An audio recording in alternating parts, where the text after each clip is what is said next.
बेहद स्वागत है जी सभी स्टूडेंट्स का।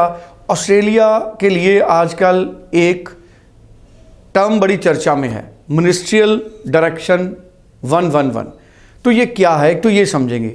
इस तरह की खबरें हैं कि कैपिंग जो ऑस्ट्रेलिया में इंट्रोड्यूस होनी थी उसको पोस्टपोन कर दिया गया है और उसको रिप्लेस किया गया है कई नए पॉलिसीज़ के ज़रिए। तो वो क्या है, आसान शब्दों में समझें तो इस तरह की बातें हैं ऑस्ट्रेलिया के लिए हो रही कि अब जो आपको वीज़ा मिलेंगे वो इस आधार पर मिलेंगे कि किस यूनिवर्सिटी में कितनी सीट्स बाकी हैं।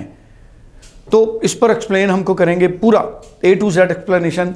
अनीता मैम जो स्टडीज़ केयर के टीम हेड हैं, चंडीगढ़ में हैं और हमारे साथ मौजूद हैं। अनीता जी, आपका बेहद स्वागत है जी। Thank you so much sir. Thank you so much. Anita ji, काफ़ी कंफ्यूज हैं स्टूडेंट्स भी। मैं चाहूँगा कि बहुत सिंपल शब्दों में आप समझाइए कि ये हो क्या रहा है, ये नई नई पॉलिसी, इसका स्टूडेंट्स को बेनिफिट है या नुकसान है। जी, तो सर अगर मैं बात करूं तो पहले कुछ दिनों से एक न्यूज़ थी मार्केट में कि ऑस्ट्रेलिया एक इंटरनेशनल कैपिंग इंट्रोड्यूस कर रहा है और उस इंटरनेशनल कैपिंग के तहत ऑस्ट्रेलिया में जो इंटरनेशनल स्टूडेंट्स के पास सीट आनी थी वो अप्रॉक्सीमेटली 2,70,000 के करीब आनी थी।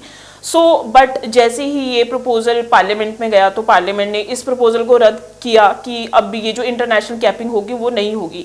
बट इसके साथ ही ऑस्ट्रेलिया ने एक दूसरी चीज़ को इंट्रोड्यूस किया है जिसको आज के टाइम पे बहुत सारे स्टूडेंट्स अवेयर हैं और बहुत सारे स्टूडेंट्स अवेयर नहीं भी हैं। और जो चेंज आया है वो है मिनिस्ट्री डायरेक्शन 111।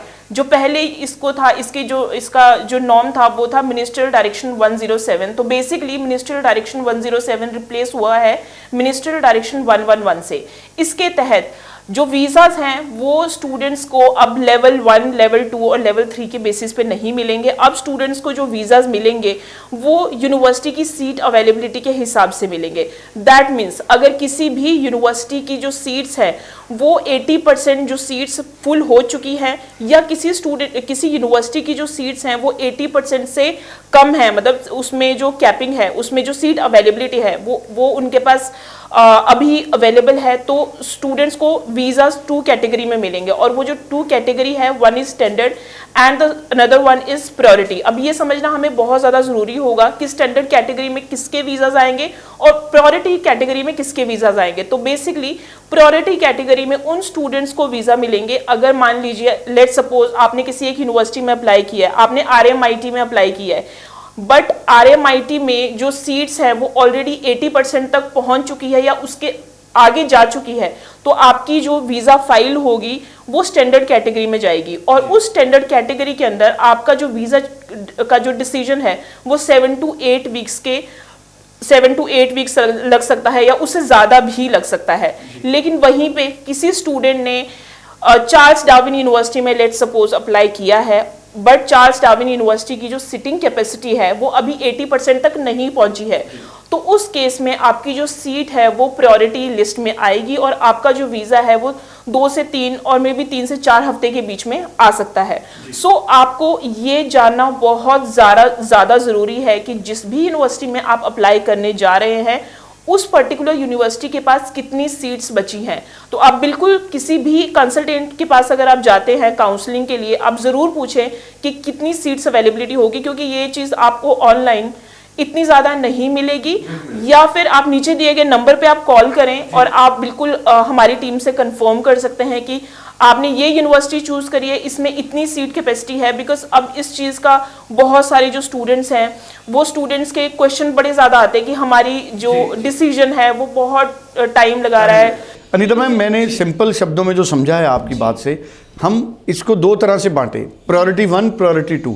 तो प्रायोरिटी 1 में क्या है कि जब आपने अप्लाई करना है तो आप इस तरह से अप्लाई करें कि आप हाई कमीशन के लिए प्रायोरिटी 1 बने। प्रायोरिटी 1 आप कैसे बनेंगे, मान लीजिए किसी यूनिवर्सिटी में 100 सीट्स हैं और अभी तक उसमें 10 ही भरी हैं, उसमें 90 खाली हैं, तो आप उस यूनिवर्सिटी में अगर अप्लाई करेंगे तो आप प्रायोरिटी 1 बन जाएंगे हाई कमीशन के लिए और 2-3-4 हफ्ते में आपका वीज़ा आ जाएगा। और अगर आप प्रायोरिटी 2 में जाते हैं, कोई यूनिवर्सिटी है जिसमें 100 सीट्स हैं और 80 का वीज़ा ग्रांट हो चुका है, तो उसमें बची हैं 20 सीट्स, तो आप चले जाएंगे प्रायोरिटी 2 स्टैंडर्ड कैटेगरी में, मतलब उसमें आपके वीज़े के 8 हफ्ते भी लग सकते हैं। तो बड़े सिंपल शब्दों में अनीता मैम ने हमको ये सारी बात समझाई है। तो अनीता मैम, इसका मतलब जो आप इतने दिनों से कह रहे हैं वो बात बिल्कुल सही है कि अब जो आपको वीज़ा मिलेगा वो इस बात पर डिपेंड करेगा कि उस यूनिवर्सिटीज़ के पास कितनी सीट्स अवेलेबल हैं। अगर उसकी ज़्यादातर सीट्स भर चुकी हैं तो आपको देरी से वीज़ा आएगा। तो ऐसे में आपको स्टडी स्केयर से ही बात करनी है अगर आपने ऑस्ट्रेलिया अप्लाई करना है। स्टडी स्केयर आपको बताएगा कि किस यूनिवर्सिटी में हमें अप्लाई करना है, क्योंकि स्टडी स्केयर के पास ऑप्शंस हैं, बहुत सारी सरकारी प्राइवेट यूनिवर्सिटीज़ के साथ टाई अप है। तो ये 24 घंटे में पता कर लेंगे किस यूनिवर्सिटीज़ में कितनी सीट्स पेंडिंग है और हमें जल्दी वीज़ा मिल सकता है। चलिए, बड़ी इंपॉर्टेंट इन्फॉर्मेशन अनीता मैम ने हमारे साथ शेयर की है। इस वीडियो को हम लगातार ज़्यादा प्रमोट करेंगे ताकि स्टूडेंट्स प्रायोरिटी 1 और प्रायोरिटी 2 को ऑस्ट्रेलिया के समझ सकें। Anita ma'am, thank you so much. Anita ma'am office में अवेलेबल रहते हैं, ऑफिस टाइम में आप मिल सकते हैं, मनप्रीत चीमा जी से मिल सकते हैं।